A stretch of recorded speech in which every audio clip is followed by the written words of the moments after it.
Hello, hello. Happy Thursday. We are back. It is June 12th, 2025. Of course, we're here for day 6 of Jane's testimony in the Diddy trial, week 5, day 22 of the trial.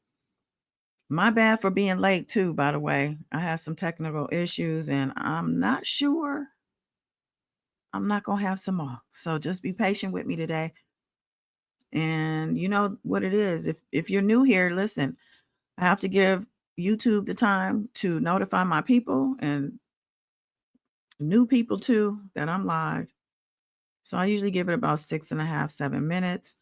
In the meantime, my favorite artist, PJ Corleone with a K, is gonna rock the mic. Actually, this song he's a feature. He's the second verse.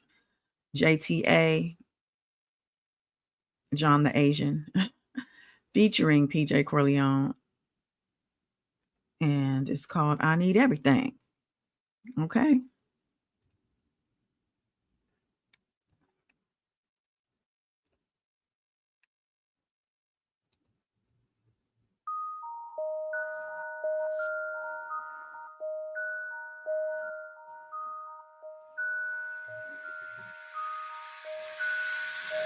I got 20/20 vision and a pot to pissing. Coming for your dinner, where my juice, where my chicken. I need everything. I've been hungry for the start. I need everything. Run the juice, run the car. I need everything.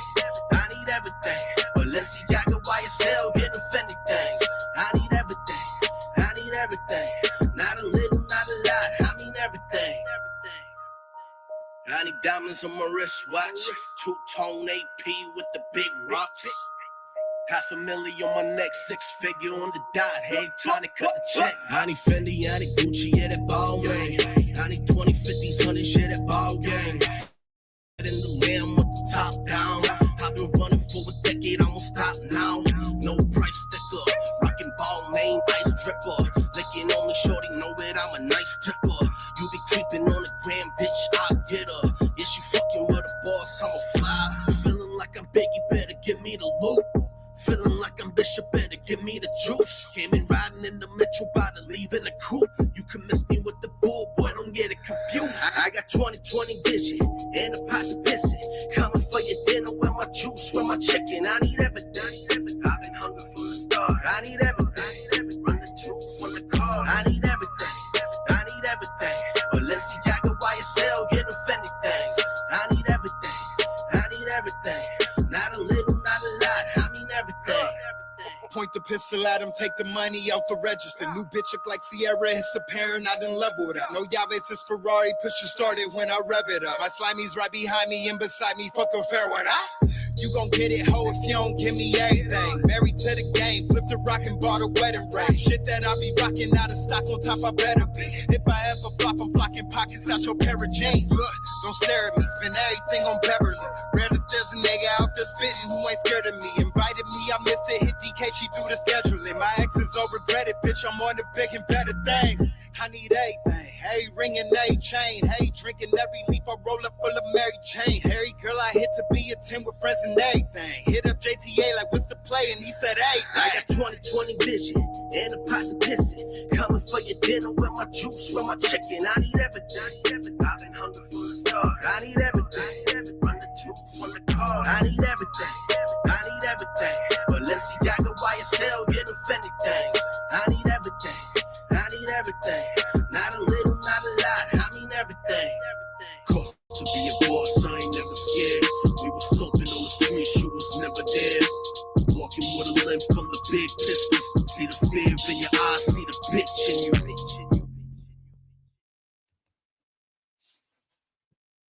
you. PJ Corleone featured on JTA's I Need Everything. It's one of my favorites. And here's another one.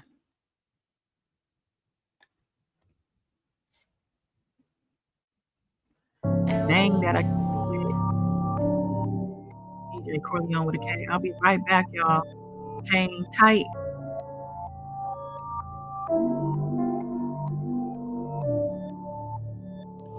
yeah.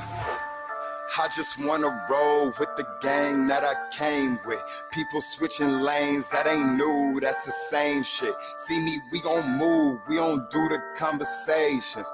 I just wanna roll with the gang that I came with. I just wanna roll with the gang that I came with. People switching lanes, that ain't new, that's the same shit. See me, we gon' move, we don't do the conversations. I just wanna roll with the gang that I came with. I'm the only one, I put my heart up on the beat. Ayo rolling loud, now it's hard to be discreet. Pray my city proud, they the ones who made me me. Plus all of my family, they 10 down to the street. 10 toes to the street, that mean both feet on the earth.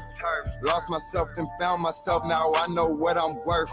She wish she would've waited on a nigga, now she hurt. The only time she feel me now is when she wear the merch. They wish I was in a hearse, put my problems in a verse. She got condoms in her purse, she got mileage for sure. They say smile, but I don't. Put my trials in a song. Sorry if I did you wrong, but lately I've been trying to grow. I know niggas trying to pop. Heard they session was a flop. Heard they bet shit when it dropped. It ain't even make a what? Heard your movement didn't move. I can't do shit but improve. With the crew we getting loose. If you squad, you know it's true. I just wanna roll with the gang that I came with. People switching lanes, that ain't new, that's the same shit. See me, we gon' move, we don't do the conversations. I just wanna roll with the gang that I came with. I just wanna roll with the gang that I came with. People switching lanes, that ain't new, that's the same shit. See me, we gon' move, we don't do the conversations. I just wanna roll with the gang that I came with. Been on top for a minute, it's hard to admit it. Been fathering niggas, she swallowing children. If I'm in the building, it's profit I'm getting. You don't woke me up, yeah, the monster is risen. The pots are all pissing, our fathers are missing, our mamas are tripping. It's hard to just listen. Woke up from my dream just to show you the vision. The picture so vivid, you felt like you lived it, you didn't. It's mine, I'ma take it. I'm so sick of people saying give it this time. I'ma give it my all and hope I don't fall off. They say life is a race, well I ain't finna draw. Someone pray for the boy. Seem like all they got is hate for the boy. See me nothing they can say to the boy. Your baby mama thinks she dating the boy. It's too late for you, boy. I just checked the Knicks and it fucked up my vision. I do what I want while you asking permission. I ask for forgiveness, cause after a glass of Guinness, I might get to spazzing and tripping and texting my exes for pictures. I put the bill, y'all pitching together and split it. The mayor of my city, you damn right I said it. I get high sometimes just to get level-headed. You boys ain't the devil, I met him. We ain't the niggas to threaten. I thought you been got the message. Flexing no gym, bitch, you reckless. I can put that on my record. No, you can't hop on a record. And this won't take more than a second. I came with the ones that I left with. I just wanna roll with the gang that I came with. People switching lanes, that ain't new, that's the same shit. See me, we gon' move, we don't do the conversations. I just wanna roll with the gang that I came with. I just wanna roll with the gang that I came with. People switching lanes, that ain't new, that shit. See me, we gon' move, we don't do the conversations. I just wanna roll with the gang that I came with.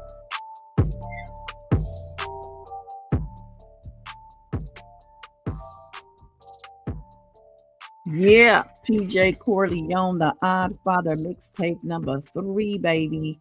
Listen, my favorite artist ever. Ever, do you hear me? Peace, world, peace. Welcome or welcome back. Goddess Dawn Speaks, aka the $1 Trillion Goddess Baby, aka Queen of Info. You know, it's a mindset, a vibe, and a frequency. Okay, you got to get into it. And that's why we are here to get into it. We are, like I said before, day 22, week 5 of this Diddy trial. We ain't stopping now.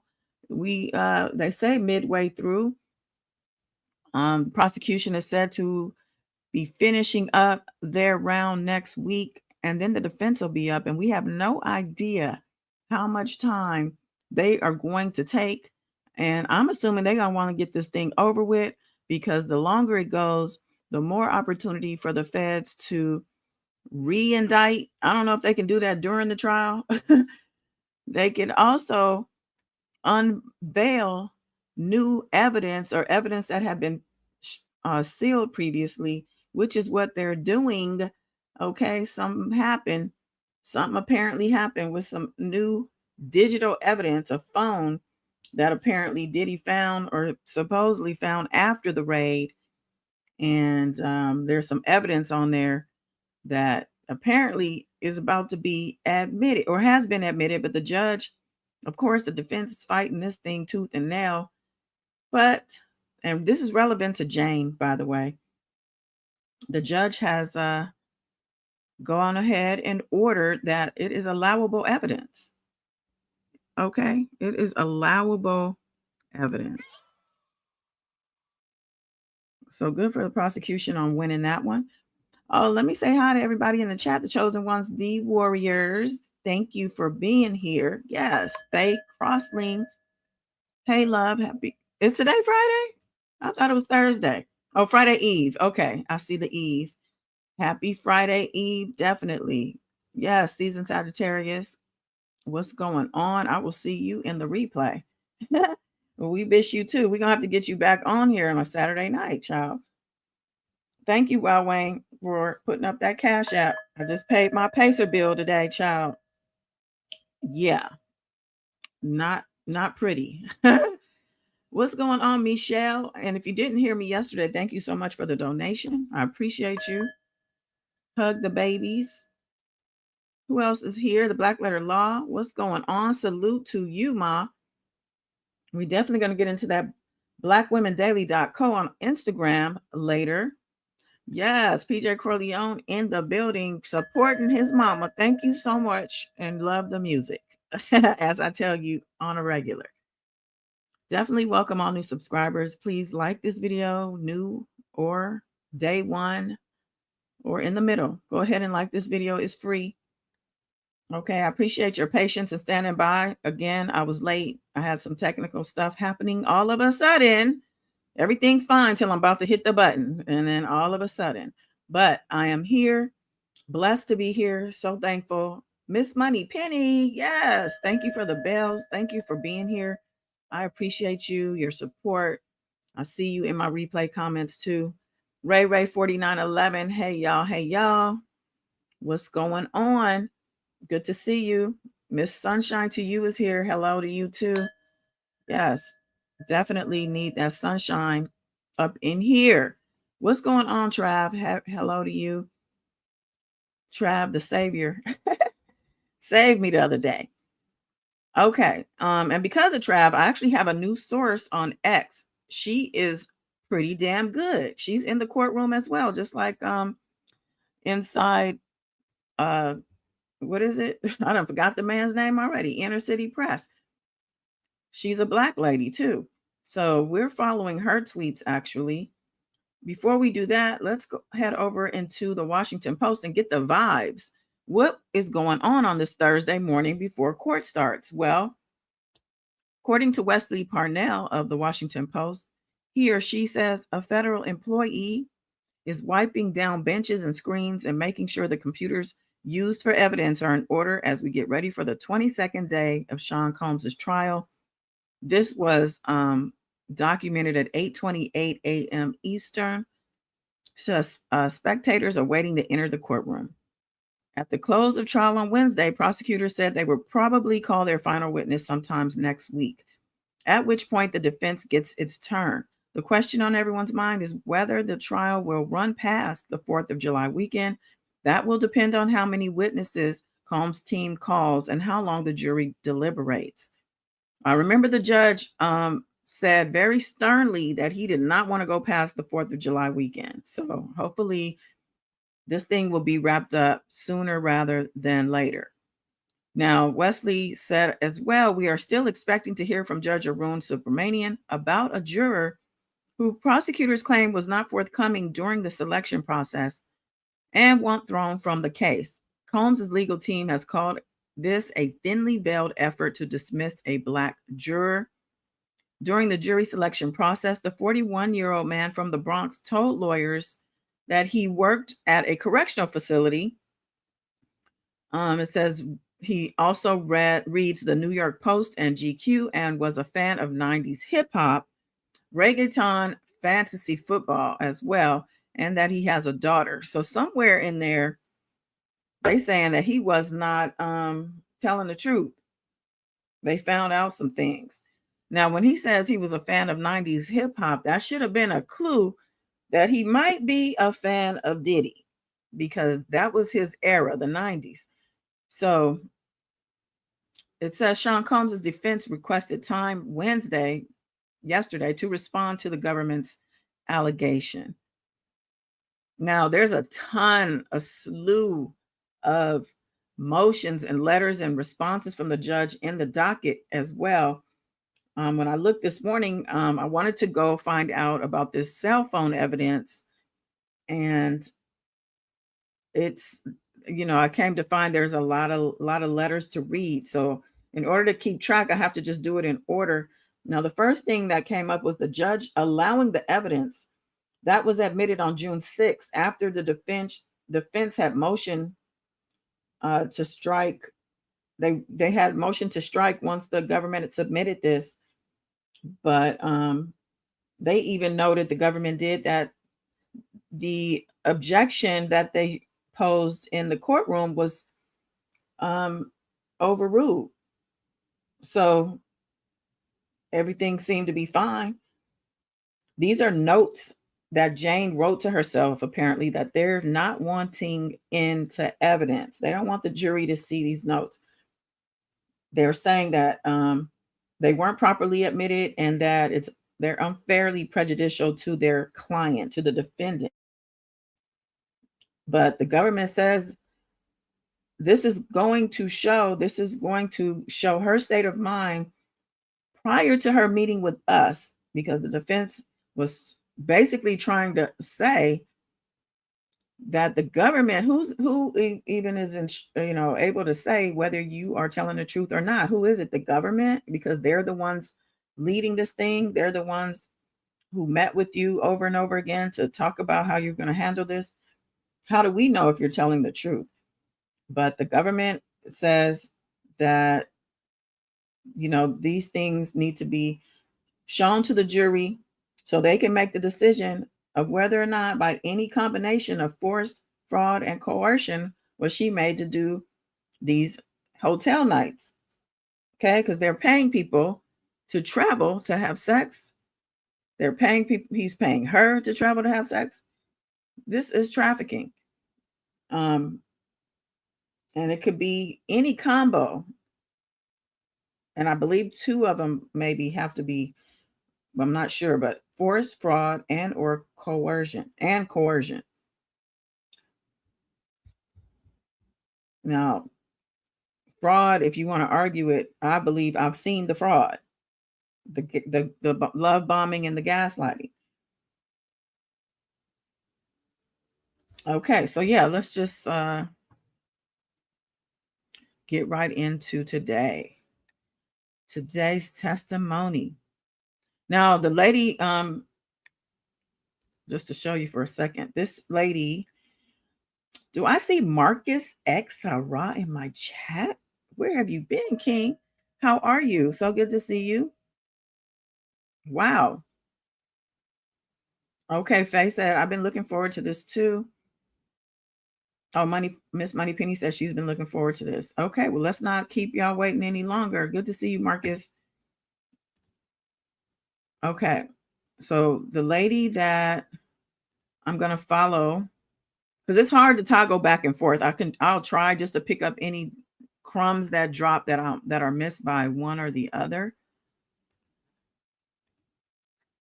But like I said, this woman is a Black lady.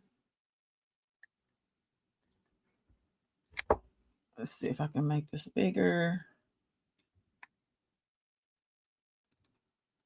This is her account. So shout out to her, Jewel Mancy, P. Diddy trial updates on X. Okay. Actually, you know what? I just remembered Inner City Press had some stuff that she didn't actually. So I'm going to start with them. Matthew Lee Russell. I'm going to put the picture back up and we're going to get started. We in the courtroom, craning our neck, child. Matthew Russell Lee, he says, okay, now U.S. versus Sean Combs, day 22. Jane to finish, cross and redirect, and fly off. Anonymity is demanded. Now, before the jury is brought in, the judge says the messages at issue that the defense wants to get it, can't you redact them? Garrigo says we shouldn't have it. It's consistent with our theory. They opened, the judge interrupted. They didn't open the door. Comey says, on direct, we elicited testimony about the end of the relationship in 2024. There were no texts, but oral communications. This self-serving voice note by the defendant should not come in. By December 2023, he was trying to make a record for litigation. The judge says, what about Ms. Garrigos' questioning Jane about this without introducing the voice note? Comey says that too might confuse the jury. The defendant was trying to feed Jane a narrative throughout their relationship. The hearsay rule precludes this. If the defendant wants to take the stand and subject himself to cross-examination, then fine. The judge questions without the voice note would not be for the truth of the matter asserted. Comey says this would be a backdoor way to get this in. The judge says, so I agree with the government on those portions of the voice notes and order them excluded. Some questions will be permitted. If you feel there become a basis for introduction, you can call for a sidebar. Now, the U.S. wants more of Jane's notes or diary. Once there is a motive to fabricate, that statements cannot come in as prior consistent statement. This fact pattern does not appear to have previously arisen. 2 time periods. Defense argues it would be improper. They post-date with the lawsuit. Comey says, I know we are delayed in bringing in the jury. I don't want to push about getting this in. The judge says, go ahead and push. It's just that the government already put in a lot of messages on this. And then Comey says, we want her. And it says in quotes, I feel obligated 98% of the time. So this is what they're fighting to get in. On a voice note, I guess that the defense is fighting. The judge says, I'm going to reserve. Now, can we bring in Jane? So I guess he's going to think about it. Comey says, Your Honor, we made an application through your deputy. The judge says, I think it's reflected on this Post-it note. And then the reporter has a question. Isn't this Post-it note now a judicial document? Will it be documented? And of course, he's been reiterating this throughout the trial. The judge says, let's have a brief discussion in the roving room with Jane and Jane's counsel. Tenny Garrigo says, may I come too? He says, of course. The question is this about the hit list of publications Jane's counsel said she would submit, but not in the docket? This is from the reporter. So at 9:53 a.m., he says they are still in the roving room, but whatever is being discussed has not been docketed despite this prior granted application by Inner City Press. He keeps showing his filing. At 9:59 a.m., he says counsel, including Jane's, are still in the roving room with Judge Subramanian. Sean Combs has been taken by marshals back into the holding cell. Bathroom break? And on what topic would witness Jane's counsel be getting so play as jury waits? What topic would witness Jane's counsel be getting to play? I don't know. 10:05 a.m. Counsel are back from the roving room. Now Agnifilo, Shapiro, and Steele huddle around Combs, talking with him. A decision to be made. 10:08 a.m. Now Xavier Donaldson, that's Combs' other lawyer, goes from middle to back table to talk with Combs. Meanwhile, Agnifilo is in the front talking with AUSA Comey. Jane is still not on the stand. At 10:11 a.m., now Nicole Westmoreland, too, is back with Combs. He sits surrounded by 5 or 6 lawyers, talking and gesturing with his hands. I actually have a picture to reflect something similar.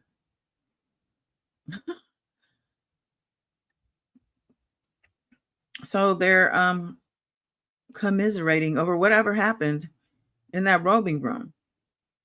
At 10:29 a.m. now, Combs speaking one-on-one with Nicole Westmoreland as Driscoll, another of Combs' attorneys, and Xavier Donaldson stand between the tables. This all began before 10 a.m., more than half an hour now. At 10:38 a.m. a moment ago, Combs was smiling, even laughing. Now he puts his head in his hands. So, what's on the post-it note, and when will it be docketed? At 10:40 a.m., judge says, Ms. Garagos, are you ready to proceed? Agnifilo says he had his discussion in the back. Mr. Combs was not present. I would like to lodge this objection. We litigated this over pseudonyms. The judge says, let's take a step back. I can clear this courtroom if we need to. Agnifilo says, no need. I will conform my comments to an open court. A reason trials and names are public is so people who were there can come forward. We objected to a pseudonym with Mia, now this. Agnifilo says, he continues, the events in the hotel room on January 24th, 2024, I appreciate the balancing, but we maintain the constitutional right to a fully public trial remains. We didn't consent to these events should be not fully public. Part of the public nature of the trial is for the information to reach the public so other witnesses can come forward. I wanted my client to hear this. The judge says, Ms. Comey? Comey says, as long as your answer remains no, we're fine. Their argument to say the name is an attempt to harass. Oh, so they want to say somebody say her name. The judge says, and this event in the hotel is not one of the alleged acts of sex trafficking. It's collateral. It's not a real concern, the judge says. Comey says the identity of those there is not a defense. So the reporter says, while we wait for Jane, the issue of identifying a cooperating witness, bringing forth rebuttal testimony from those who learn about it through press came up in U.S. versus Perez. Okay, so they're arguing another witness to keep this person anonymous. I wonder if it's somebody notable. The judge says, all rise. He says, jurors, I apologize about how long this took. We did things to save you time. Jane, you are still under oath. Proceed. Garagos says, good morning. Let's look at your message where you said, I feel as your lover, I wanted to please you. Push through. What you really wanted was the cuddle with Mr. Combs. Our intimate time, she said. Tell me about the mobile TV you got him. It was an LG cordless. You can move it around. And you see your movies on it? She said, yes. After Cassie's lawsuit went public, how were things?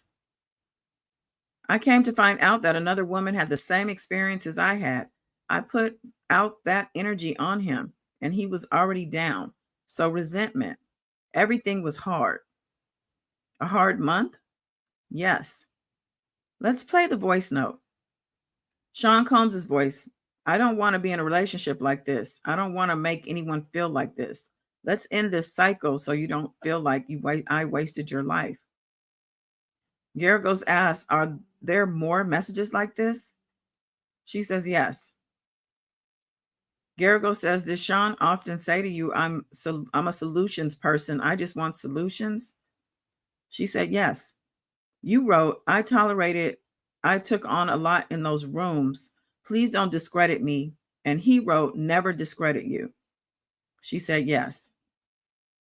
You wrote that you wanted $100,000 for each wasted year and more, $450,000. You wrote this, right? She said, yes. And you said you were thinking of hurting yourself. And he said, don't. He cared. She said, I don't know about that. Okay, I'm just making sure y'all are here real quick and checking these messages. The sketch. We know who that rapper is now. Oh, so it was a rapper witness. Yeah, I think I know who it is. Jane was talking about on her Vegas trip. Yeah, it's been mentioned online. There's supposedly two rappers that are going to be mentioned today, I think. So let me switch the picture back. We in court, child. We are in court. So she, just to recap this last little piece of testimony. So she told him after reading Cassie's lawsuit that she wanted $100,000 for each wasted year. And he said, I don't want you to say I wasted the rest of your life. But she's talking about $500,000.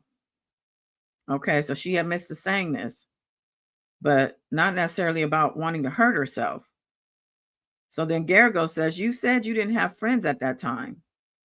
Comey objects. Garrigo says, I can rephrase. You said you talked about your feelings with Sean because you didn't have other people. Jane said, okay. Okay, and I'm going to interject this as well.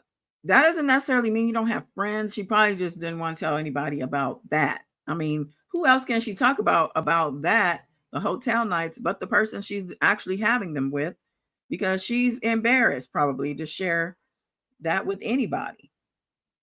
I'm just saying. Garagos asked, Sean still paid your rent? She said, yes. The $9,000 from Bear, you had known him from your modeling days? She said, yes. Did you have to do any work for the $9,000?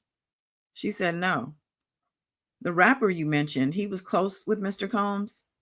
Yes. And there's a video that they can't see without sound. Garrigo says this rapper, they would record together. He's also an icon in the music industry. She says, yes. You went to the birthday with the rapper's wife or girlfriend. Did you know Anton traveled with them? She said, yes. Oh my. And Mr. Combs knew? And Jane says, yes. So this other iconic rapper, okay, they're seemingly wanting to keep this quiet, but I don't know. I'm not trying to cross no lines with the damn court and whatnot, but I ain't saying she's a gold digger, but she ain't messing with no broke. That's my only hint, okay? Now, they're saying Anton, one of their entertainers, also traveled with this man and his wife, the wife that shows up nude on the red carpet, and that Diddy knew about it. So he knew they were sharing entertainers and also at the same time encouraging Jane not to and Cassie not to use condoms with these people, knowing they're just being passed around and spread it around. And they're being paid for this, which is illegal. Remember, so by this rapper being on the radar, this other rapper and his wife being on the radar, and matter of fact, he has allegations on him too. He has filings on him as well. So he's clearly already on their radar. They already know he's doing these things. I mean, this actually could open up a whole den of thieves, just to be poetic about it. But I'm just saying, like a whole ring of people who are doing these activities. And this Diddy dude has opened the door to that. I'm sure they are mad at him for this. Let me see what your comments are saying. You guys are funny. You laughing at me through the wire. I was trying to make it make sense to the trial, Trav. That's why I chose Gold Digger. And that's technically not him singing that part. I'm just saying. Okay. So back to it. Mr. Combs knew. Garrigo says when Anton was having sex with the woman, how many people were in the room? She said 7 or 8 just watching. And then Garagos asked, was the rapper flirting with you? She said, yes. You flashed your breast to the room. Who asked you to? She said, it was just the moment. What did the rapper say to you? That he had always wanted to blank me. So he had a crush on you? She said, yes. How did you bring up Cabral or Sly? She said they asked if I knew anyone else in the lifestyle. I said yes. At the time, I thought Cabral was a safe and confidential person. And that's before we found out Cabral had his own recording on his own phone and that he was shopping it around. I think he eventually did sell it to a media outlet because Diddy picked up his phone during one of their sessions and recorded them on this dude's phone and then asked her to get it from him after the fact. Like he's not going to keep that. I feel like Diddy might have did that on purpose. Did he do it on purpose? Diddy? All right. So Garagos says that was for the rapper and his partner. And she said yes. So letting us know they swing like that. And Garagos asked, how did they know to ask you? She said maybe they just picked up the energy or heard that Sean and I were into the lifestyle. Of course he knew. They sharing these entertainers. They are doing this they know what each other is doing. Garagos says you flew to Miami around the time of your birthday. She said yes. He set up a grandiose birthday party for you? Yes. There were candles on the walkway? It was very romantic. His heart was beating. Of course his heart was beating. Was your heart beating as well? Yes, I was just about to say that. It's all painted pink and silver. A5, of course. What I wanted from my lover. No ecstasy at the dinner? No, none. Afterward, you took a pill and he took a pill and Don came over. She said yes at 1 star. You said you were willing to have sex with Don because of the birthday party? Yes, it was nice. So there we go again with me inserting and interjecting. They have a transactional relationship now now she knows how to wield that. Now she has learned if I give him this, I can get that. And he set it up to be that. I'm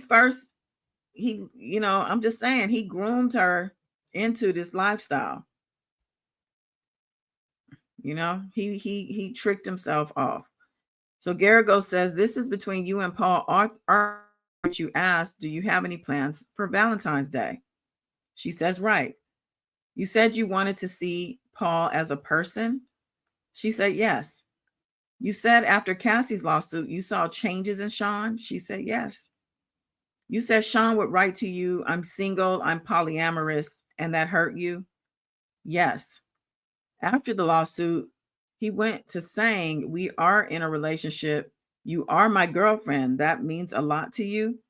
She said it did. So he changed up his tune once he realized that what he was doing was illegal, or once he realized that he could be sued and go to prison for what he was doing.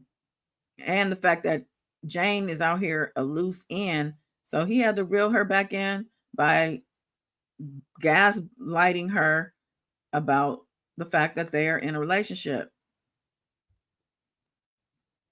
Garagos asked, when you saw the video of Mr. Combs laying hands on Cassie, you felt sick? She said, I did. That was not the man that you knew, right? She said, right. And now there's another sidebar. Okay, let me just really quickly, I want to check the other thread because I did not mean to stay that long on Inner City Press. But let me just see this one's real quick. Okay, so at the beginning of her thread, she says about Sean, Combs is still wearing the same orange sweater and khaki pants from yesterday. During deliberations with the judge, prosecution asked if Combs could take the stand. What? Judge is siding with the prosecutors that voice notes can be excluded but some questions must be allowed. If relevance arises, the defense can request a sidebar, which we read that part. Okay. So, yeah, she said the prosecution was saying by December of 2023, Mr. Combs was well aware of the legal storm he was facing, especially after Cassie Ventura's lawsuit became public. He knew he was creating record. So that's where the testimony I just read about him switching up their communications, he was creating a record according to the prosecution. And this is why they want this evidence, this phone evidence admitted, which, I mean, not admitted, but authorized, which I believe the judge has. So, yeah, the prosecution said they wanted to oppose actually the messages because they're not genuine. So when he comes back after he knew about Cassie's suit and the fact that he probably was about to get arrested, he tried to change the narrative by sending her these messages and all these things, and she was buying it. But what the prosecution is saying is that we shouldn't allow it because he's being manipulative here. She said it wasn't genuine, it was calculated. It reads like self-serving attempt to shape a false narrative. We strongly oppose its admission. I know we are delayed in bringing the jury in, so I don't want to push about it. So that was the more detailed information about why they didn't want that part in. But the defense is bringing it up, and they're introducing it. And so instead of the audio message of it, they're able to ask her about it. Yeah, you may ask her about it, is what the judge said. Okay, so they're bringing in Jane. Let me just scroll through hers really quick.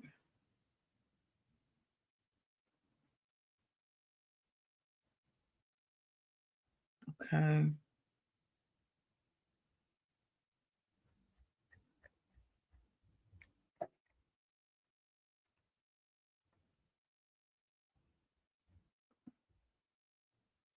I want to see what she says about the other rapper. 5-course dinner.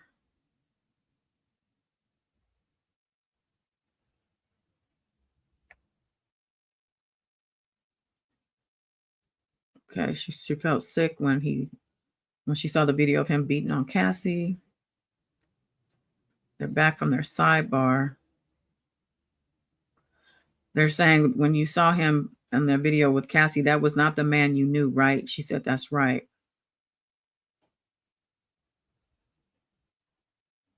Okay, so where was I at? Over here.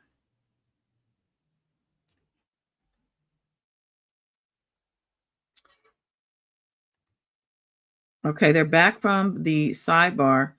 Garrigo says, you remained in contact with Mr. Combs after the video? She says, yes. You stayed in Miami with him for a few days, then left? She said, I did. He flew to LA in June with his children? Yes. Fair to say Mr. Combs posted about his road trip with his children on social media? She said, yes. This is a photo of how you set up the house. Some set up by you, some by Jonathan? Yes. And this is a big bottle of, I can't pronounce this, Clico or Clicot? She said, yes. And this is a photo on the patio, right? She says, yes. You were drinking champagne? Yes. Now it's 8:30 p.m., already dark outside, tequila shots, but no ecstasy yet, right? She says, right. Jonathan brought the candles?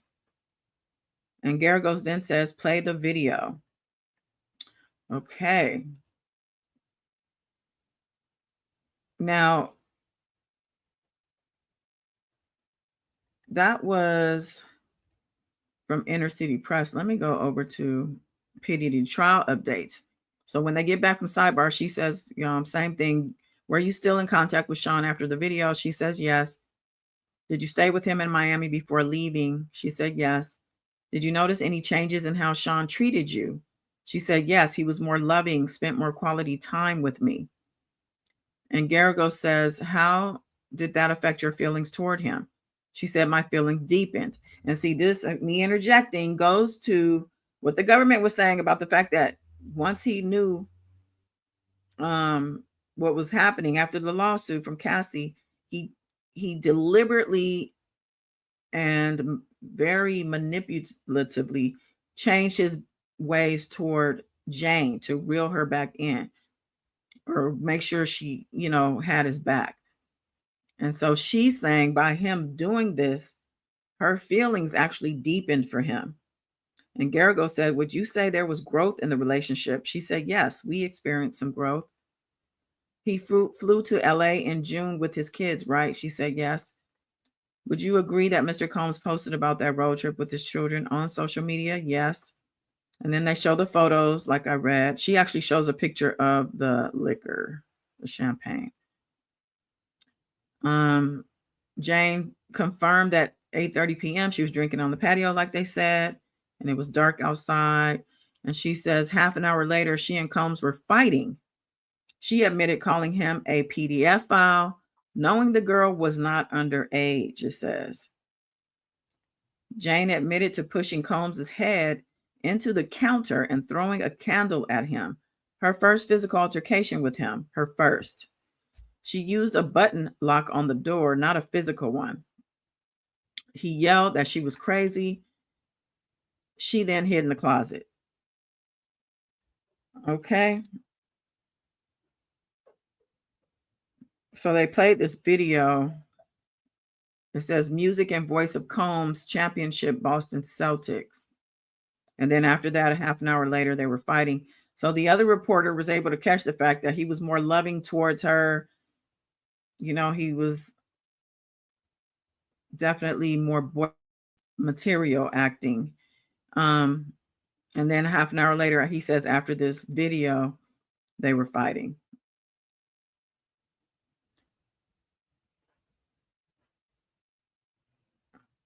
So then they say, you go in the closet?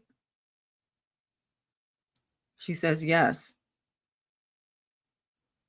You take your workout, and then they switch to, you take your workout seriously, right? She says, yes, but instead of wearing workout clothes that day, you put on a dress. Why was that? It just was easier to slip on, she said. At that point, Sean hadn't touched you, correct? He said in quotes, are you just not going to talk to me? She said, yes, that's what he kept saying. And then he kicked open the master bedroom door.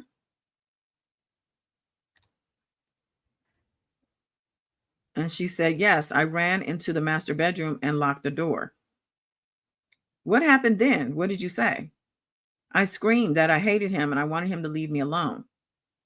Do you remember what he said in response? He was yelling that I was crazy and kept shouting, you're not going to talk to me. You're not going to not talk to me. After the fight, you ran and hid behind a wall. Where was your phone? Still inside the house. When you went back, did you see Mr. Combs? Yes, he was outside on the street. That was hours later? It was. You were yelling angry and called him a PDF file? I called him a monster. But he didn't kick you again. No, he didn't. You hit him in the back of the head and then he hit you? Yes, he punched me twice. The judge calls for a break. The judge is like, I can't. So she says the judge requests for lead counsel and Jane's attorney to go to the robing room. Ignifilo asked for the discussion to happen in Mr. Combs' presence. USA Comey responds that if it pertains to the earlier robing room issue, they have concerns. The judge calls for a sidebar. The jury and at this point has been dismissed for a lunch break. Okay, let's see.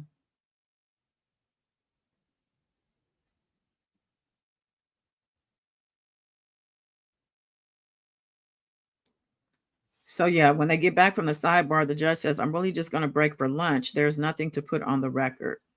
So now they're at lunch.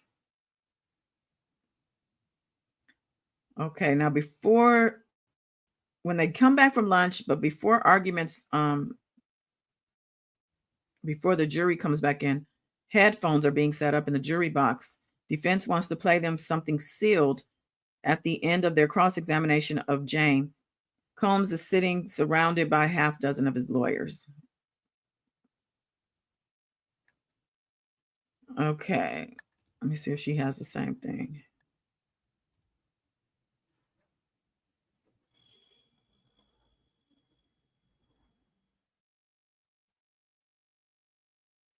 Okay. The judge says, I understand the government says we can break earlier tomorrow. So we don't have, and it says we don't have to deal with the evidentiary issues now. Let's just finish Jane's testimony, bring the witness and the jury back. All rise.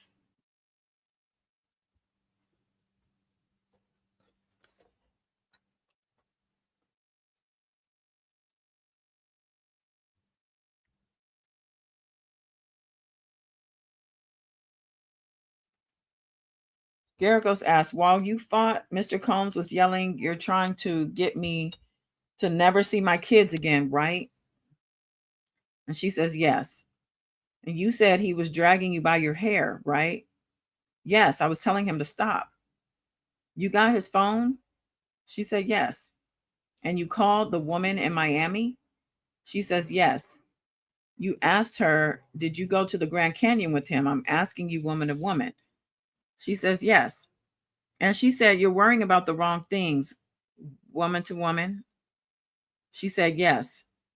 I told her he's beating my ass. Then Sean hung up the phone and she called back multiple times. His phone lit up. Did she call you a B? Yes. Did you talk to her about previous relationships? Maybe. Then after you called Jonathan, you were in the shower naked, but Mr. Combs was in pants, shorts. And you called him a son of a B? Just a B. Okay, just a B. Then he slapped you? Yes, hard. Then he tells you to put on an outfit? Yes. And he grabs your phone? He went into the messages and said hi to Anton in the text thread. It's about the night.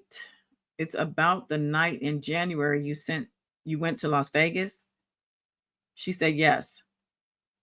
How far is it from your home into the gated community to the gate? A minute or two. So like half a mile? I drove and let Anton in.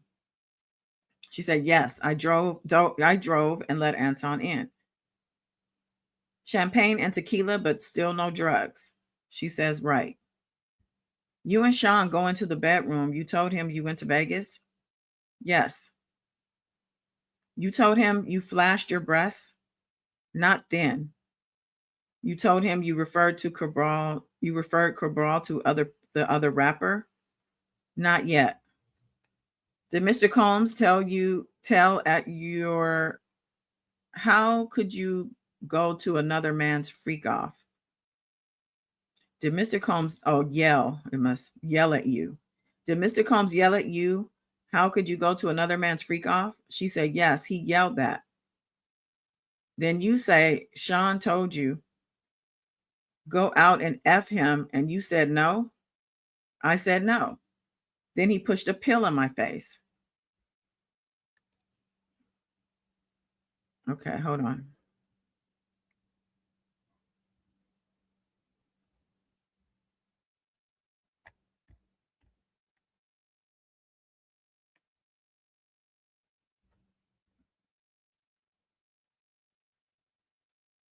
But you didn't have sex with Anton?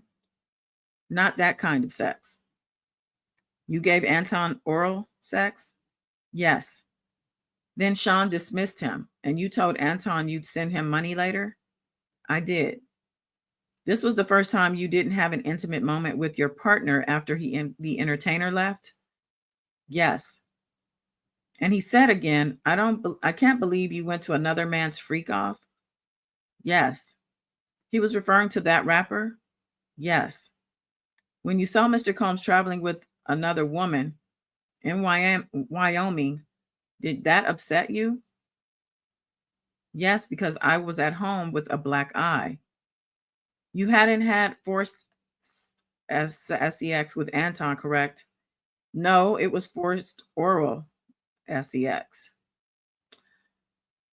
So just interjecting, that particular rapper, that other iconic rapper, isn't he the one that bought all that land in Wyoming? Because I'm wondering why they keep bringing up Wyoming. Oh, they say she was upset because he took another woman there. But what would he be doing in Wyoming? I'm thinking to visit that rapper, maybe. And he brought the other woman and they hung out with the wife, maybe as well. Mm. The jury wears headphones as the video is shown to them. Garrigo says, I will read his response. Mr. Combs said in quotes, I'm not going to belittle myself for someone named Bear or for my friend. He was referring to the rapper. She says, yes. Mr. Combs, he doesn't want to belittle himself. Okay. Mr. Combs wrote again, sorry, I didn't take you on trips. I was tripping about the baby daddy. You and KK would have talked yourself into paranoia. You didn't get along with KK? She said, I didn't. Put on the headphones and press play, Garrigo says to the jury. Jane is handed one of the headphones. Agnifilo shares how now with Combs. Garrigo says, pause there. You mentioned OnlyFans here.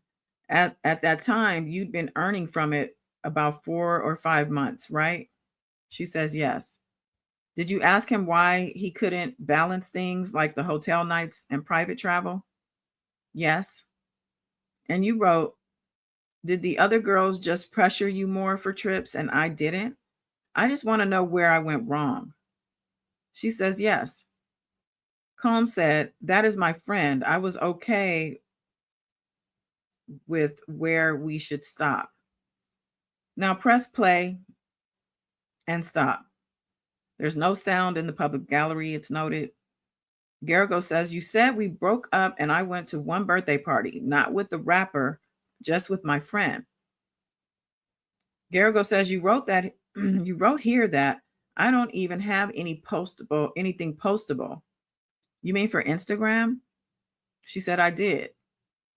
You also wrote about your child's father saying, I'm in my late 30s. I don't have time. Play more video. Was that last part about your child's father? She says, yes. You wrote here that I just wanted to travel with you. She says, yes. Then you sent a clown emoji and said, if I effed more, I could have gone on trips. Garrigo says, so when you went to Miami, did you book the 4 seasons yourself? That's right. And while there, you used drugs, had fun, danced? Yes. Would you say you were finally being treated the way you always wanted, like a princess? Yes. Did you tell Mr. Combs that you missed Paul? I had by then taken ecstasy, but yes, I did. You reached out to Paul. Did he visit you a few days later at 2-Star? Yes. Did being with him again feel good, like a reunion full of love? It did. Why did you nickname yourselves Kobe, Jordan, and Shaq? Why did you choose Kobe for yourself? Because I saw myself as the best. Why call him Jordan? Because he's the best too. And then there's the Pamela Anderson melons, and there's a laugh. What did you say in that message? I wrote, you are definitely my Michael Jordan and I'm Kobe, detox weekend. You text, good morning, handsome. He asks, can you please find a therapist? She says, yes, we loved each other, but it was a toxic relationship. It seemed like Mr. Combs was talking about ending things, right? She said, yes, it felt like he was proposing a breakup. and I was just listening. How long did that conversation go on? About 8 or 9 hours. During those days, you were taking drugs and having sex, correct? Yes, but there were no entertainers involved. And you were okay with breaking up when exactly? Once I saw he was in Wyoming with another woman and around the 4th of July, 2024. What did you do then? I blocked him and everyone around him. But you later reached out again? Yes, later that month when I found out his mother was sick. So things ended on a good note, right? Yes, they did. No further questions. The judge asked for a redirect and Comey gets right on up. May we approach for a sidebar, she asked. The judge says yes, and they have their sidebar. Then the judge tells the jurors to take a break. Okay, I'm going to check Inner City real quick.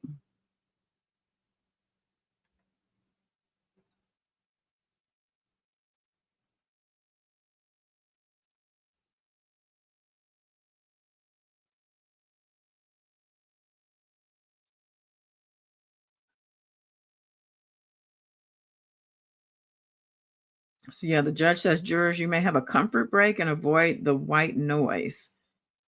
So yeah, every time they have a sidebar, you know, they play literal white noise to block out what they're saying. I guess they might feel like somebody's being bugged, but just in case somebody's device picks up something. So Comey then says the cross argued that this witness had a motive to lie. It opens the door to that one sentence I've been asking for as a prior consistent statement. Okay, so she's still fighting to get this note entered in. I think it might be an audio note. The judge says, how does this go to an event months later? Comey says it's on their point that Jane is shading her testimony to correspond with the government's theory that she was coerced. Jane testified on the stand for days after getting immunity. She didn't try to get a payday, but they might think she is trying to shade her testimony to please the prosecutors. Driscoll chimes in, it's hearsay. Theirs is a fringe theory. And the judge says, Ms. Comey, how long do you anticipate your redirect? She says half an hour. The judge says, let's take a break first. Shapiro says, Your Honor, may I? But the judge is gone. The judge left before she could get her question out. Okay, let me come back over here. During the break, Sean Combs was seen wiping his eyes with some tissues before stepping out. Unclear if it's either emotion or irritation in his eyes. That actually reminds me, and I think let us take a little break because I want to show you what somebody said about Sean Combs. I think it was yesterday. Just a second here.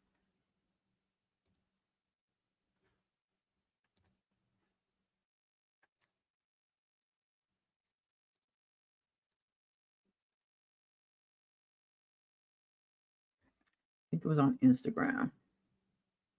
Thank you for your patience. Gotta rest the vocals for 1 second.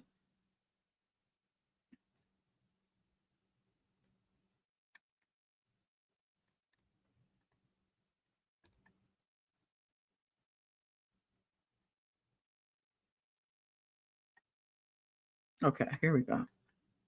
Take this picture down.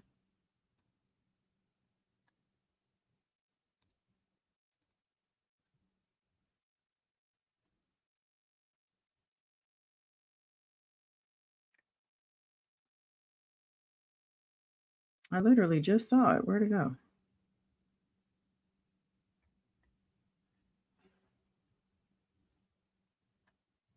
Hold on. I just had it up. That is so weird. Oh, duh. Okay, here we go. Without a doubt, the worst I've seen Diddy look the entire trial, and it's because he's clearly sick. It's Jacob Wasserman with TMZ, and Diddy no doubt is dealing with some type of cold, maybe even a flu, because he was grabbing tissues left and right, constantly blowing his nose. And by the end of the day, he had his arms on the table, was just rubbing his head like this. I mean, that's only something you do if you're dealing with a headache or some type of serious pain. And the big question is, well, okay, if he's sick, maybe he sits out a few days. But if his lawyers get sick, I mean, then what? We just found out that by the end of next week, the prosecutors will have rested their case. So after that, Diddy's team's going to be calling a bunch of people to the stand. It could without a doubt be the most pivotal time in the entire trial for them. And I'm sure the last thing Mark Agnifilo, Brian Steele, all those people want is to get sick. So will Diddy get better soon? That I don't know, but I'm sure his attorneys are crossing their fingers. Today was without a doubt the worst I've seen Diddy look the. And this is the first time I've heard this, which is why I saved it. This is from yesterday. I hadn't heard anywhere else about him being sick, but it sounds like they're referencing that with this this reporting from the courtroom. It just reminded me about it, actually.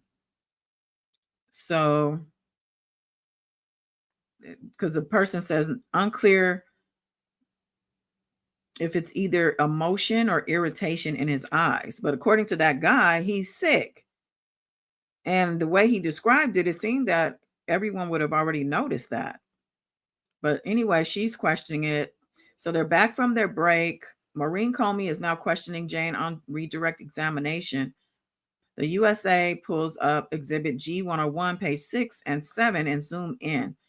What did Sean write to Paul? She asked. And Jane said, he wrote, I'm going to need you to persuade her. Prosecution says, had you seen this before? She said, no. What was your message to Paul about the trip to Turks? She said, I'm not a robot, just exhausted, hungry, and in pain. What did you say next? That being insulted over the bracelet and pressured to perform really broke me. Did you say anything else? Yes. I said that in that room, I felt like a hoe. What happened after that? He brought up the love contract. He was great at showering me with affection, but it came down with episodes of sexual exploitation. She said, I heard to separate the good from the bad. I learned to separate the good from the bad. Comey says, in May of 2021, did you ask him to use a condom? She says, yes. At first, Sean resisted, but eventually he agreed.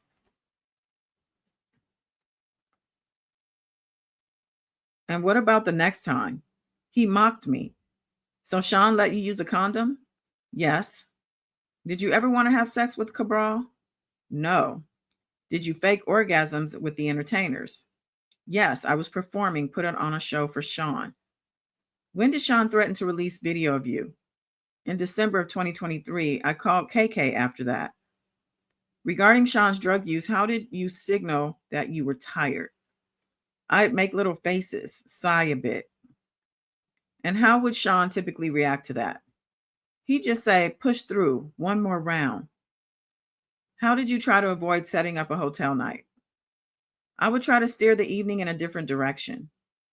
How many times did you have hotel nights at 200 Mapleton? Once. What about 2-star? 3 times. And 1-star? Once or twice.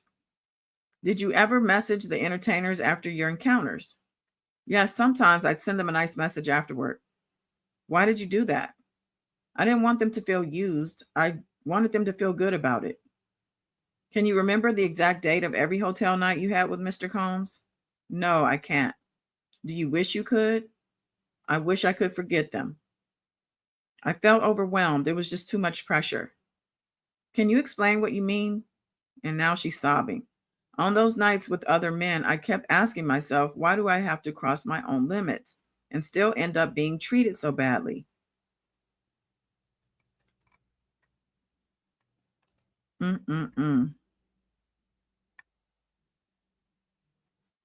Somebody said, interesting. Now she's crying again. Okay, where's the rest of it? Oh, here we go. And this message, what is it referring to? It's about the all-star role play fantasy. What did you send to Sean? A photo of my bloody tampon. Okay. And what did you say along with it? I mentioned I had arranged childcare and told him, you pick. Then things went downhill. I told him I just got my period and that I had managed the first week of school. In 2023, did you start being more outspoken about not wanting to continue with hotel nights? She says, yes. By then, he had started paying my rent, so I had to keep things stable. He had taken control of my livelihood. By the time of the sobriety party, how often had he threatened your rent? Many times. Let's talk about the time you threw up. What happened? Sean told me to go back there and have sex with another man. Was Sean ever affectionate toward you when Anton was in your home? No, Sean was cruel. He was evil. What did Sean say when he gave you the ecstasy pill? He said, you're not going to ruin my night. Go suck some D. Go F with him. Something like that. And how long before that had he put you in a chokehold? Garagos objects. The judge sustains. Did he choke you with his hands or with his arm? With his arm. And in the shower, how hard did he hit you? So hard. Then what did he say? He said, get in a effing outfit. When you hid for those 2 hours, could Sean have chosen to leave without a problem? Yes. Did you want to have sex with Anton that night? No. Who forced you? Sean. Why are you testifying today? I received a subpoena. No more questions. The judge asked Miss Garagos any recross. Garagos gets up and says, did you go and pick up Anton yourself? She said, yes. Was it possible for you to leave instead? She said, yes. The only time there wasn't a sexual activity between you and Anton was in January of 2024, correct? That's correct. And Anton drove his car into your compound? She says, yes. You let him into your place? Yes, because I was asked to. Did you lift heavy weights? You lift heavy weights, don't you? I do, but a woman's strength doesn't overpower a man's. Did you hit Sean's head on the counter? Yes. And you've seen the video from the Intercontinental? Yes.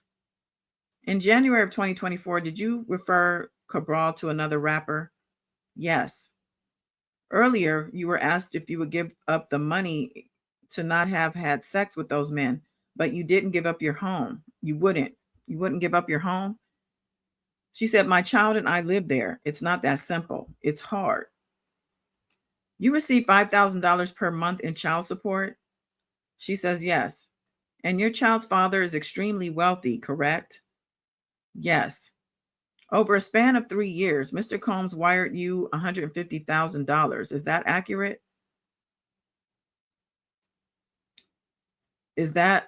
Jane says, is that all my life is worth over 3 years? And Garagos says, so you believe you're worth more than $150,000? She said, what does he think I'm worth? Garagos says, what's the most you've earned in a single month from OnlyFans? She says $50,000, but the income isn't consistent. You said that when you took, so wait, let me interject. So she made in a single month $50,000, which if you break down the 150,000 over 3 years, that's 50K a year, correct? So she made in a month, what she did in a year with Combs. That's crazy.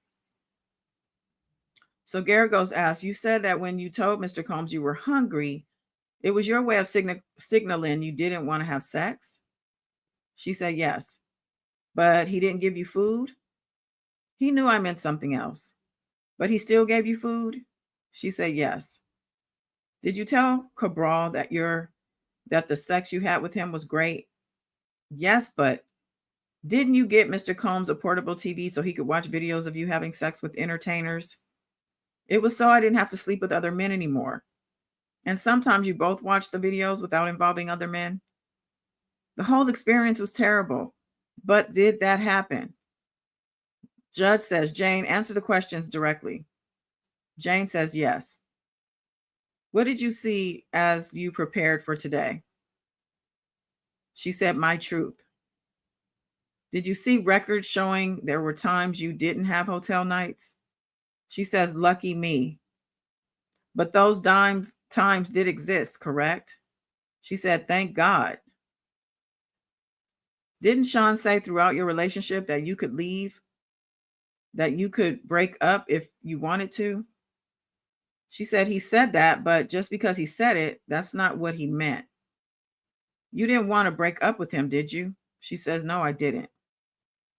How did you feel when you saw that Sean wrote to Paul? What Sean wrote to Paul? How do you think, she says, how do you think it would make someone feel? Garrigo says, please answer the question. Jane says, now that I've seen Sean's message to Paul, I guess it's likely I did have a hotel night. So you're changing your testimony? She said, no. Garrigo says, no further questions. The judge asks if there's a redirect. Comey says, what violence has Sean done to you before asking you to pick up Anton? Garrigos objects. The judge overrules. Jane says, he slapped me. No further questions.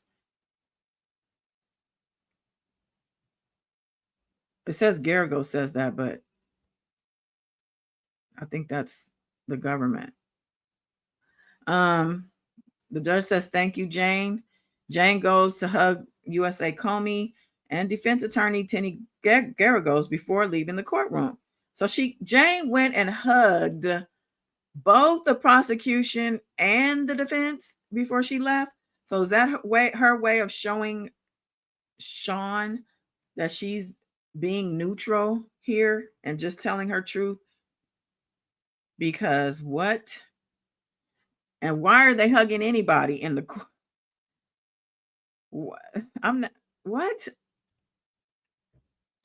Okay, I'm coming in the comments, child. Okay. Miss Money Penny, everything is coming out. Definitely. Miss Money Penny said, sweet talking her ear off. Lies, lies, lies. Baby oil controlling her. Wayne said, monster, monster, monster.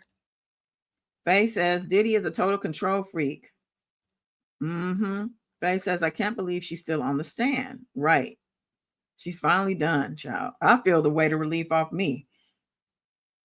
While Wayne says, P. Diddy should be in trouble for turning his head looking at his family. Let's see. Yeah, he intimidates people in the courtroom. It's all an act, you say. No sympathy, guilty. I need everything. Play the music. What about you, Jane? Asking about everyone else. What about you? Oh, Black Letter lost a $5,000 a month in child support. I was thinking the same thing. I didn't say it then, but I did think the same thing. For somebody with his money, even though 5,000, depending on how you're looking at it, 5,000 could be a nice little something. But from 50 Cent, and what they're trying to say is, dang, he gives you 5,000 a month, but Diddy bought you this. He gave you all this money, paying for your birthday dinners, 15,000 for a night out with your girls, and 100,000 on some trip they went on, Turks and Caicos. They had $100,000 budget, I think. But child, crazy work. This whole thing is crazy. I know, I'm relieved too. Bye, Jane. Jane wore me out, child. And I'm curious to know how the jury is receiving Jane at this point. How did they receive her? From the reports that I heard from on the ground, it was pretty across the board of people saying that the jury was very locked in and sitting up and paying attention, leaning forward to her, that she was, I guess her emotions were up and down, but it seemed that she kind of held her ground and held her own when it came to the defense and the cross exam. She claims she's telling her truth, And that's all she's there to do. She's not on either side. She even questioned yesterday, I believe, about the fact that since he's paying for her rent and her attorney, it's odd that she's testifying against him. And she questioned it. I'm testifying against him? Like she didn't know. Like you didn't know that you testifying for the defense, for the prosecution, for the feds, means you're testifying on their behalf, trying to convict this man. So yes, you're testifying against him at this point. What? All right. So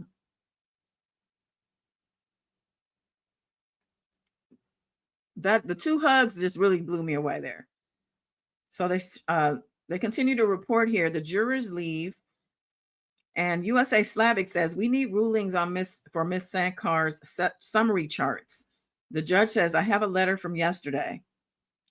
And the prosecution says these messages fall within the scope of each employee or agent's responsibilities.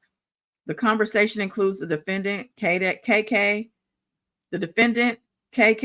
Fahim, and Robin, his accountant.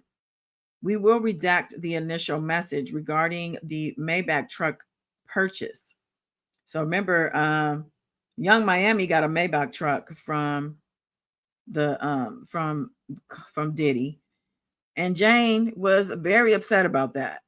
And he also took her shopping at Chanel, which I think it went viral. I remember seeing that shopping trip where he looked like he was exhausted, sitting there looking like she just broke the bank, following her out the store while she's, toting out all these bags.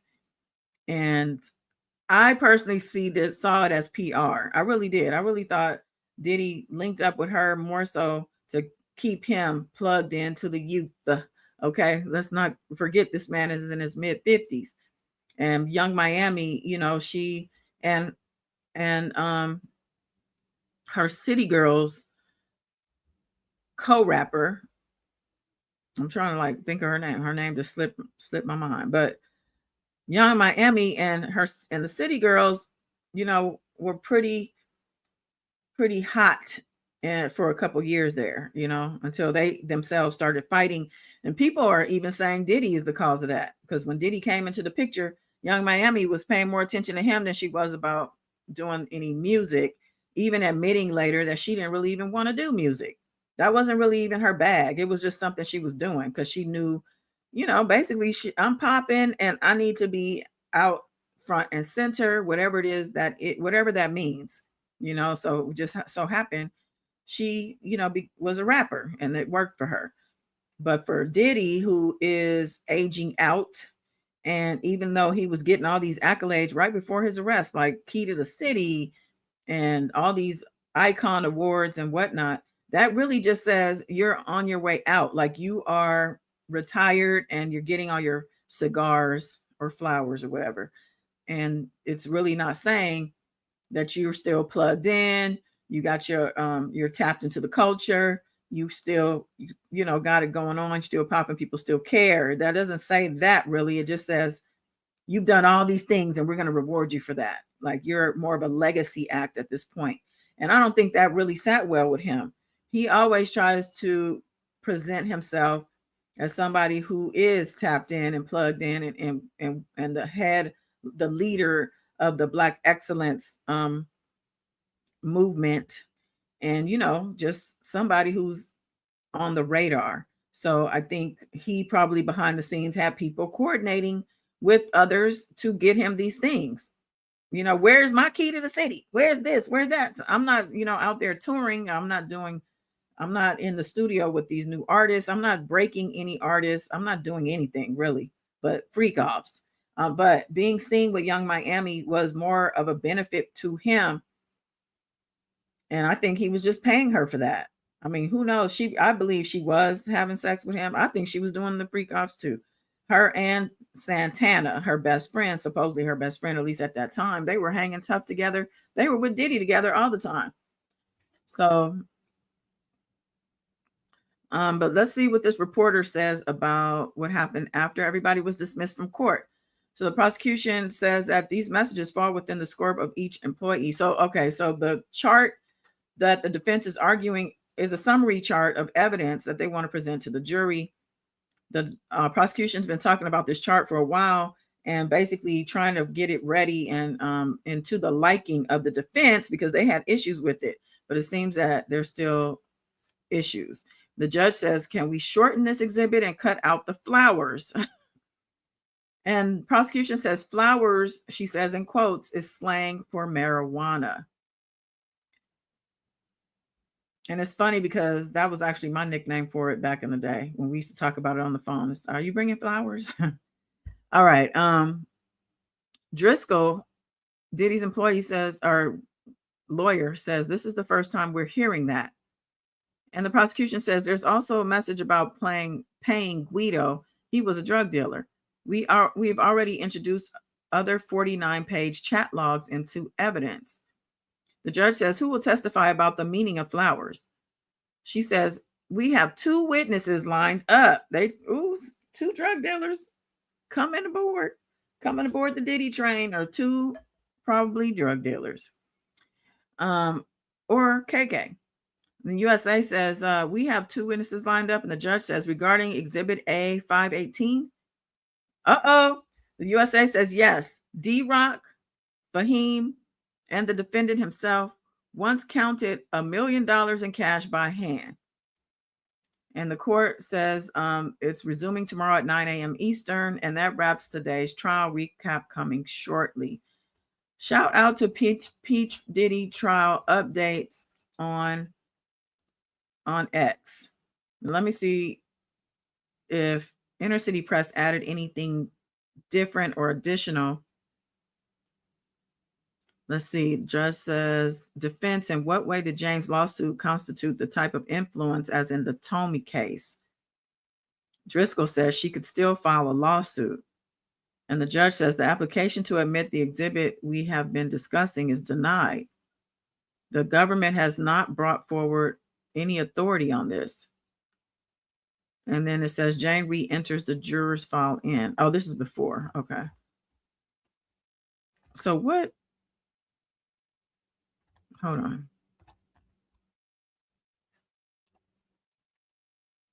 Y'all told me to play the music. Okay, let me get to the end of his.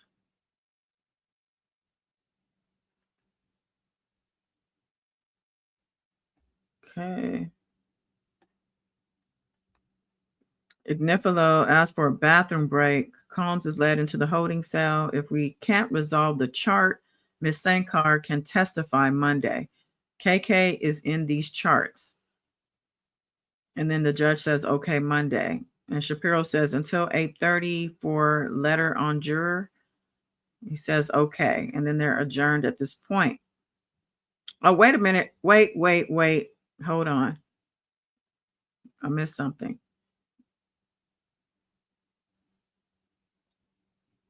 Okay, they say they have 2 witnesses. Judge asked about 518. D-Rock, Fahim, and the defendant count $1 million by cash. Driscoll says it's not clear how relevant this case is to this case. The exhibit talks about cash in the safe. It's prejudicial. And the government says Derek Ferguson spoke of millions. This next exhibit is a ledger. It shows drugs and romantic partners. Driscoll says that the ledger is not authenticated. The judge says this exhibit, the objection is sustained. If foundation is laid, I'll hear it. Driscoll says this next exhibit is about an alleged victim who is not testifying. They just want to portray the defendant as a bad person. Prosecution said Gina was a romantic partner. And the government says although Gina will not be testifying, George Kaplan testified about violence against her. Gina was identified as victim 3. So there's the confirmation that she's not testifying. I was actually hoping she was going to be a surprise witness at some point, but they're confirming here she's not going to testify, but they still want to bring her in because she was already brought in. So the door was open is what they're saying. The judge says, I will look back at this. Hopefully this helps with the charts if you have 2. And then the prosecution interjects, says, I apologize, but then the judge says, I was still talking. And Ignifilo says, may we have a bathroom break? And then that's when they lead Combs out. And he says, if we can't resolve the chart, then she can testify on Monday. Miss Sankar. And then they say KK is in the charge. The judge says, okay, Monday. Okay. And then they're adjourned. Ciao. So what do y'all think about today's testimony? I'm going to go over to the Washington Post real quick.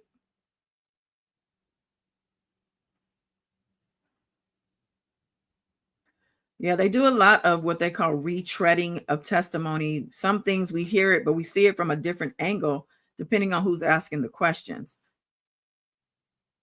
And it does, you see things in a different light, depending, on what she says. Okay, there's nothing really extra over there, but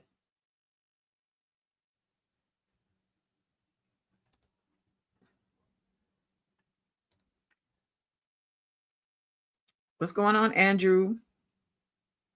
Travis said D-Rock's going to be on the stand. I've been waiting for this. I hope so. They said, they just mentioned that they were counting $1 million. They were counting $1 million by cash by hand. And this chart that they want to show the jury it must include this. It includes, and 2 people are going to be introduced to talk about the flowers meant marijuana.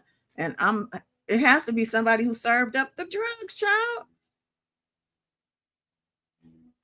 And Faye is asking, who's the defense going to be? Yeah, I'm wondering who they're bringing up too.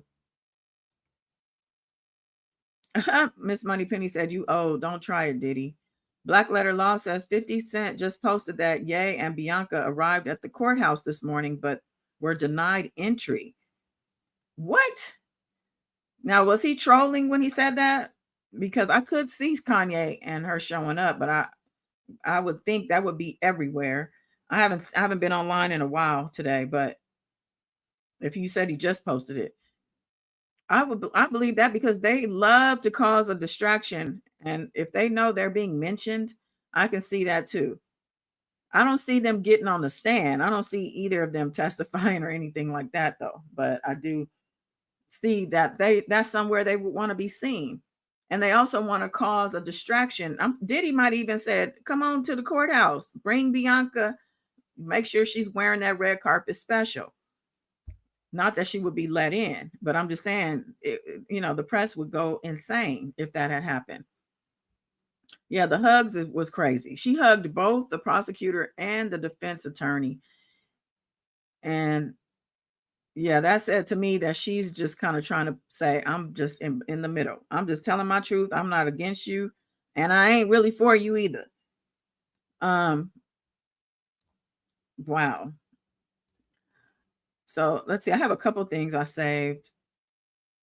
This is one of the court reporters, court cartoon sketches talking about her interaction with Diddy. Apparently, he didn't like the way she was portraying him. Artist Jane Rosenberg has been sketching the Sean Diddy Combs trial. In fact, she's been sketching high-profile trials for 4 decades, even wrote a book about it. And she's going to describe for us what it's been like in the courtroom, because defendants have critiqued your artwork in the past, your depictions of them. What, if anything, has Sean Combs said to you this trial? It was last week, but at the end of the week, it was during the lunch break. I was sitting in the front row, and he turned to me, and a marshal was standing sort of between us, but not blocking you. And he turned to me and he said, "Gosh," I couldn't understand what he said. He's going like this, his face, and then the marshal said, "He said you need to soften him up." And then I turned to him, and then I could hear, because everybody stopped talking, and he said, "You got to soften me up a bit. I look like a koala bear."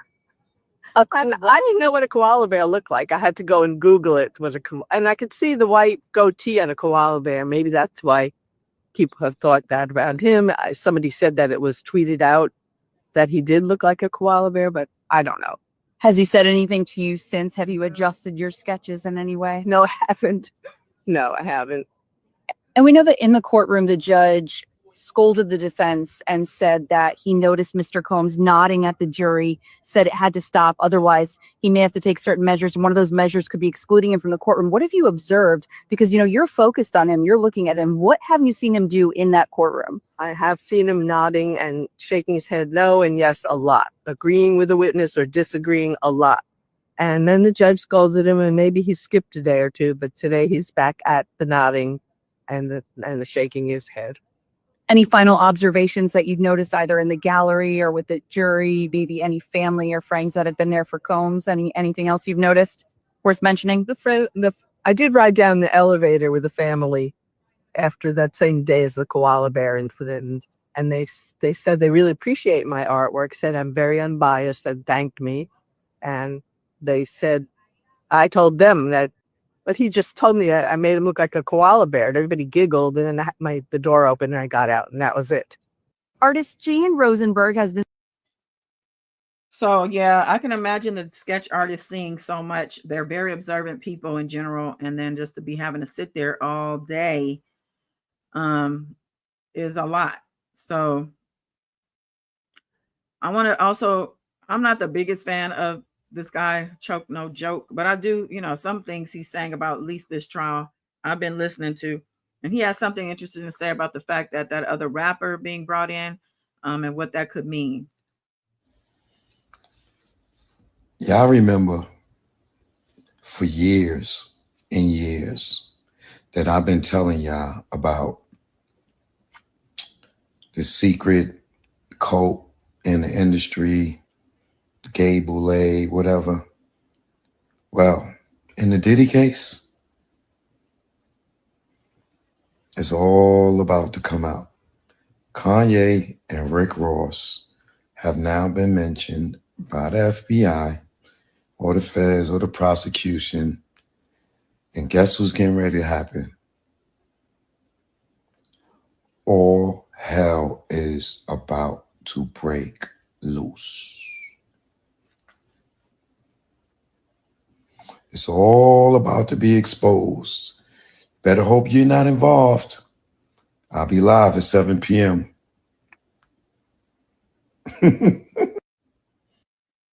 So he was saying that in his caption, Kanye West is now mentioned in the Diddy trial, and a sex ring is about to be exposed in the entertainment business. I know this will heal my PTSD from being in the business for all these years and not being able to prosper because I wouldn't succumb to Satanism or homosexuality. I feel my day is vindicated for all those who didn't believe me and was saying that I was just hating on people because they were rich.